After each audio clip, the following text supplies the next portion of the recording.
guys, welcome back to Naily by Nature. My name is Naily. If you are new to this channel, on this channel we talk about so many things from social issues to spirituality to law of attraction to my current journey traveling. A few months ago I decided to sell my things and embark on this journey to kind of find meaning, to find purpose. I think my channel is very much dedicated to bridging the gap between spirituality and social issues and the types of issues we as a society endure, and then using spirituality to kind of understand some of those issues. So I recently just came back from Costa Rica and decided I wanted to come to Mexico City. I'm here with my niece, and I really wanted to come here because I wanted to learn more about Mexican culture, indigenous spirituality, indigenous practices, rituals, and so much more, understanding a little bit more about Mexican shamanism.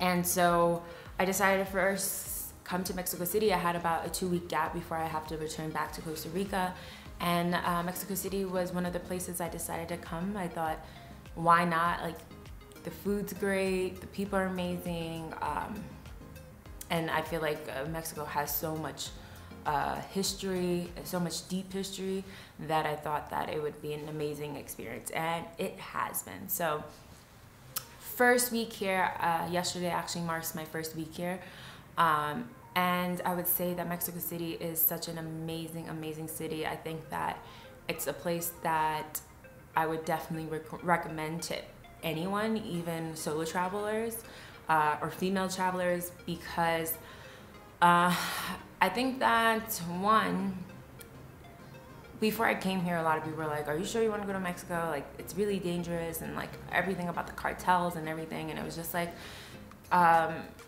yes, that danger is real, but at the same time, I feel like in my first week here, I haven't experienced danger. Also, I feel like my first week here has been a lot more, it feels a lot more safe than like living in the Bronx or living in New York City. I feel like anytime I got on the train in New York City, I felt like my life was in danger. So I don't think that it's appropriate to say that Mexico City is incredibly dangerous and that we should be really careful. I feel like people say that about all countries. So I just wanted to make this quick video and give some tips and some do's and some don'ts for anyone who is considering coming to Mexico City. If you are a solo traveler, if you are a female traveler, if you're coming here with friends and you don't know where to start, here are some a few things that I can suggest you do and some things that you should be mindful of. So let's get right into it. So my first tip, if you are considering coming to Mexico City, is know some basic Spanish words that can help you get around, because there is a huge language barrier. If you are an American and you only speak English, like, it's going to be very difficult for you to communicate. If you are Hispanic, you will have no trouble, and if you speak Spanish, you will have no trouble getting around. But if you are not Hispanic and you don't know Spanish, know a few Spanish words, because you will definitely need it. I think sometimes Americans have a tendency to think that people will generally know English all around the world, and for the most part people do, but Mexico City is not a city where I feel like the majority of people speak English. So know a few basic Spanish words so it can help you kind of get around. There is an expectation for you to know Spanish, in the same way that I say, you know, Americans feel like people should learn English. You know, you always just see those rednecks like, learn fucking English. And so naturally I feel like there's that same aggression here. Not in the same way where people are like screaming in your face, but there is an expectation that you should adapt to their culture, to their language, to their country, and that is completely understandable. So definitely know some Spanish words. Our first week here, me and my niece definitely struggled with our Spanish. We were just coming from Costa Rica, where I feel like the need to know Spanish wasn't as necessary, because people generally spoke English, even the locals, and that was really easy to like kind of get around. We didn't really need to use our Spanish our Spanish skills to kind of get around. But in Mexico City, it was definitely necessary. I remember one day after me and my niece went to go to I think a lucha libre show, a game or show, I don't know. And we went to get tacos after, and there was like a guy who was just kind of like making fun of us in Spanish, and like not directly, but like kind of making fun of us with the other people who he was around. And he said something like, what did he say? He's like, habla español, pendejos. And I was like, first of all, it's pendejas. Didn't think that I would not know that, right? I don't think he meant it in like a really aggressive way. I think he was just like fucking around. But it's just like very, you will definitely see people who are just like, you need to know Spanish. Like, even if you're speaking English to them, they will return and speak to you back in Spanish. So know a few Spanish words and have a translation app on deck, because that came through for us so hard, because there were so many things we needed to say and we didn't know how to say it. So if you have a translation app on your phone, use that to its fullest potential. And so my second tip is where to stay in Mexico City. So Mexico City is a big city. It's very highly populated. And if you are from the States, from Europe, from Canada, wherever, you definitely want to make sure you're staying in the right area where it's safe, especially if you're a solo traveler or if you're a female traveler. I'm currently staying in Polanco, which is a very bougie type of city, but it is, in my opinion, it's quite affordable. We have a 2-bedroom apartment. We're spending about less than $100 a day, so almost like $40 or $50 a night per person. If you're traveling alone, I think that you can definitely find an apartment suitable for you for like $50 a night. Mexico City is quite affordable, so I would say choose an area that is a little bit more upscale and bougie, because it gives you the freedom and security of walking around at night, or just walking anywhere in general and not feeling like, you know, you have to be on guard or anything. Me and my niece walk pretty much everywhere for 30 minutes, like to different locations, and we never feel like scared, you know, especially when we want to go try different restaurants or go to the supermarket or whatever it is. We feel pretty safe to do that, especially in the area we're in. There are other areas that I could recommend, like La Roma. Another one is, I think it's called La Condesa, La Roma. There is places like Liverpool. You'll definitely be able to find, you know, just do a simple Google search on like where it's safe to stay in Mexico City, and there'll be like a bunch of neighborhoods that come up. So definitely stay in the neighborhood that's, you know, safe and secure, especially if you're a solo traveler, female traveler. Even if you're traveling in a group, you don't want to stay in an area where you're afraid, or even an area where you can't, you know, dress in a certain way. I remember our first day here, or my second day here, I had like all my jewelry on, and we got into a taxi, and the taxi driver was like, he like used a translation app to tell me that like if your jewelry is real, you need to hide it, because people will come and grab it off and like snatch it off of you. So after that day, I kind of like tucked my chains in. I think if you're looking flashy, definitely want to be careful and be mindful about what you're wearing. Don't look too expensive. However, I will say Polanco is a very bougie area, so the local people here are dressed extremely well. It's a very affluent neighborhood. People, you know, are in designer. There's a huge strip here where there's like a strip of designer stores like Cartier, Louis Vuitton, all of that. But all in all, stay in an area that's safe. I would recommend Polanco. I feel like when I was finding my Airbnb, there was definitely options where it was cheaper, so totally recommend Polanco. It's a beautiful area. And so that was tip number 2. Tip number 3 is eat good, okay? Mexican food is delicious. It's amazing. And there are a variety of food you can find in different brackets of budgets you have, you know. If you are looking for something extremely high end, if you're looking for something super low end, you can find taco street carts everywhere, like, and they're all amazing. Like, I haven't experienced a street taco cart that was not amazing. And they're super, super, super duper cheap. The Mexican restaurants are amazing. Finding food in Mexico City is not difficult at all. Like, you can just walk outside and walk 2 blocks and you'll find like a taco street cart. Be careful though, because with the food here, especially some of the street tacos, or I think just like Mexican food in general, if your stomach's not used to that type of food, I feel like you can have some stomach issues. I am someone generally who has stomach issues all the time, so my stomach was all fucked up, okay? But the food was amazing and it's well worth it. You won't have any trouble finding food here. Oh, and I have a really great recommendation. There's this place called, I think it's called La Casa de Tono, and they are known for their pozole, which is like a soup.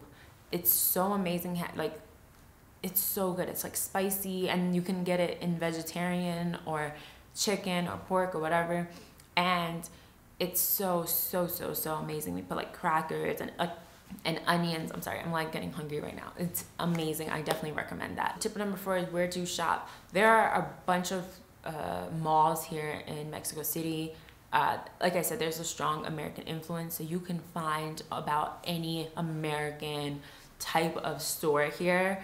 But if you want like a Mexican type of experience and you want to buy like Mexican traditional clothing, or you want like cheap souvenirs and stuff like that, there are these amazing mercados, which is a market. There's a mercado that I went to. It's called Mercado de Artesanías La Ciudad Ella. I don't know, I probably butchered that, but I'll put it down in the description box below.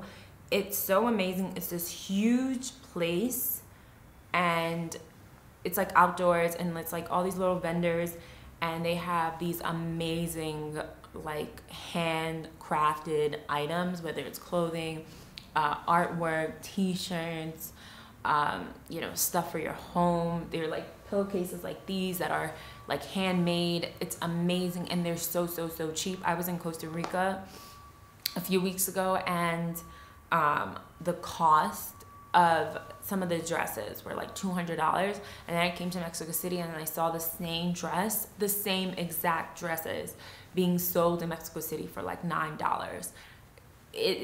Like, you cannot beat that. So definitely visit these mercados. There's another one called I think it's called El Bazar Sabado. It's like a bazaar that happens on Saturdays. You can just Google that. It's also a market that happens only on Saturdays, and again, it's like all these little street vendors who have these like handcrafted items, from clothes, from like household items, just like about anything you could think of. But for the most part, I think that you should definitely check out the mercados in Mexico City. Even if you're not even interested, just go see it. It's something to see. It's so amazing, and it's just like beautiful. Like a lot of Mexican culture, Mexican art. It's amazing. Next is watch a wrestling match. So my niece is really into wrestling. She's like super into WWE, into Japanese wrestling, and obviously Lucha Libre, which is Mexican wrestling.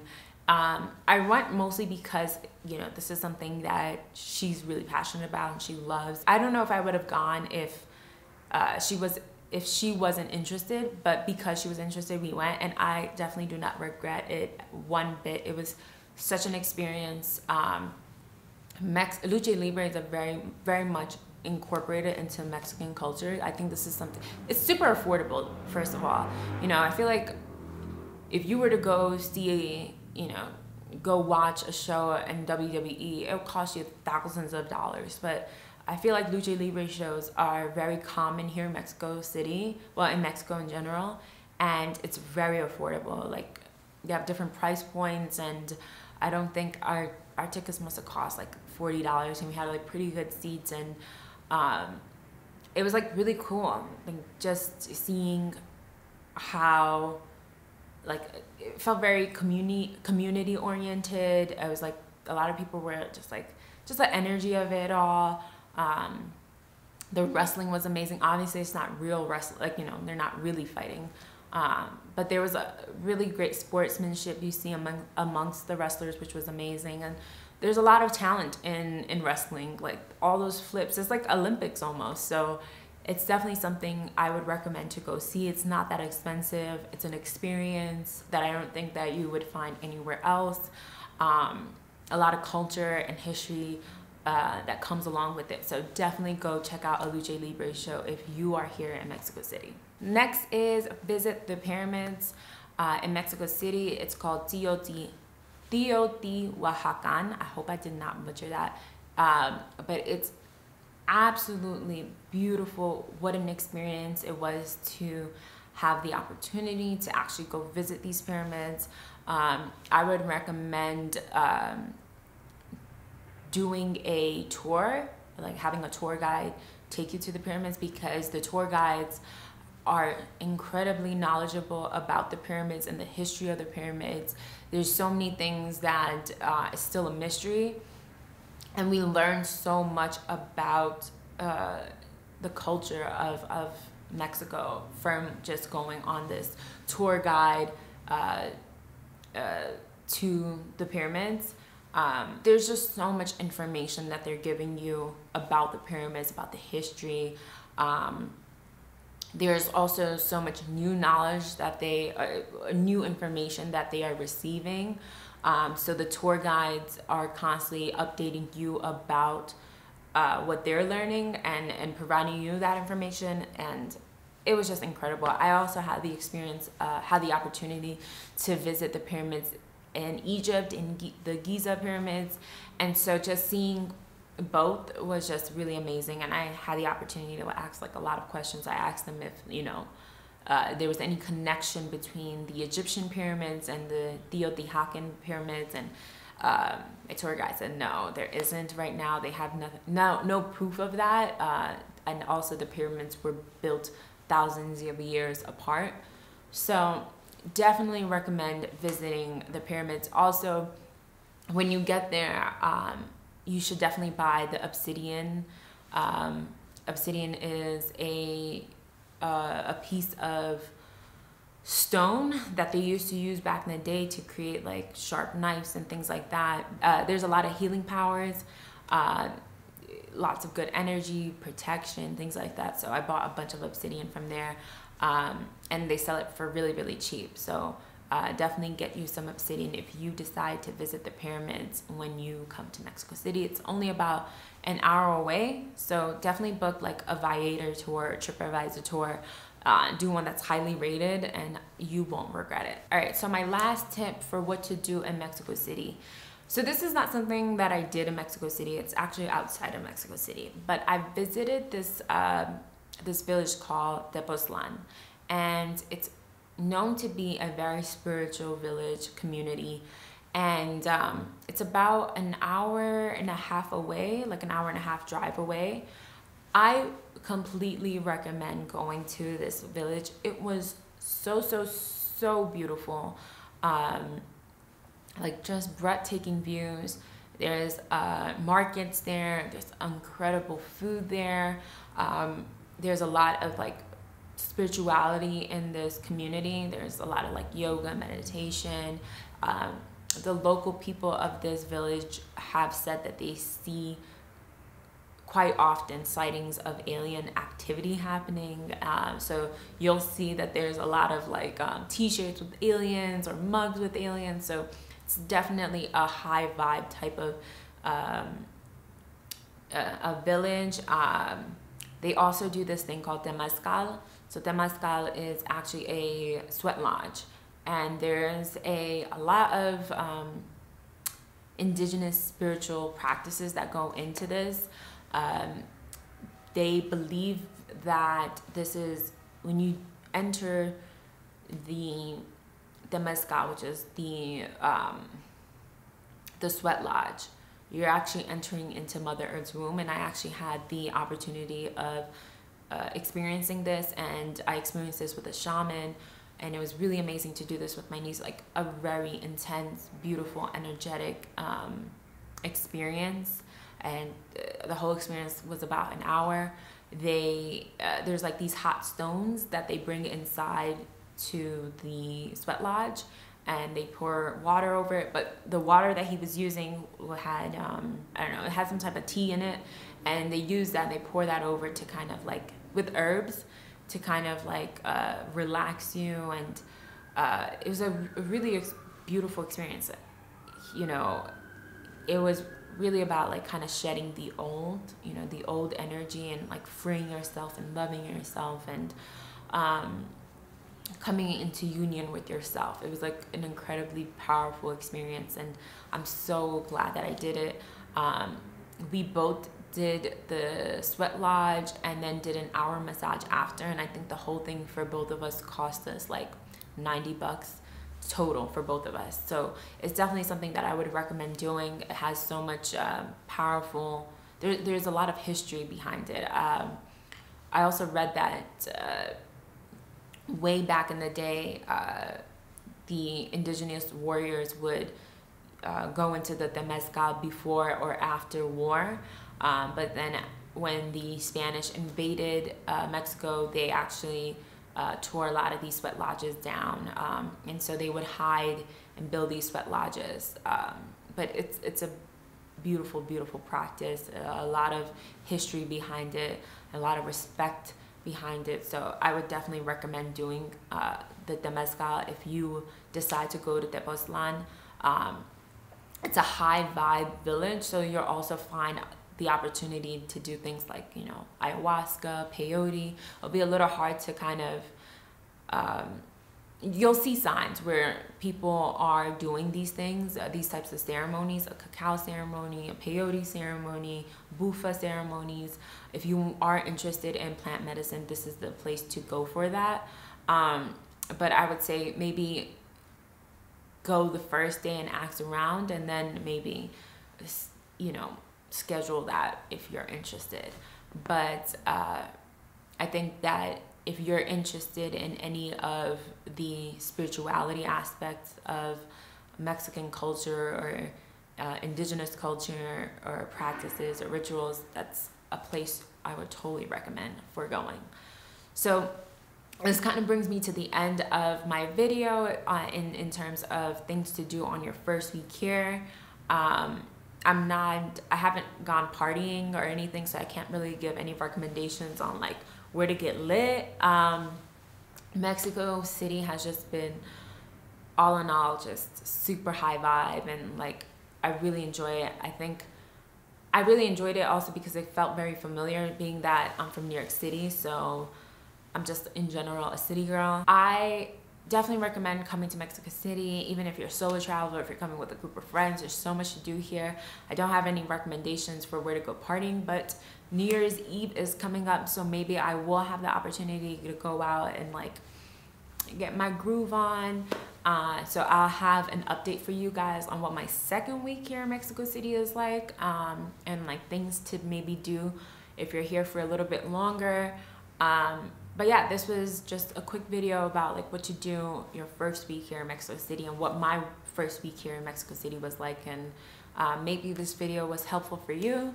So comment below, let me know if you have any questions, let me know if you have any thoughts. I would love to hear from you guys.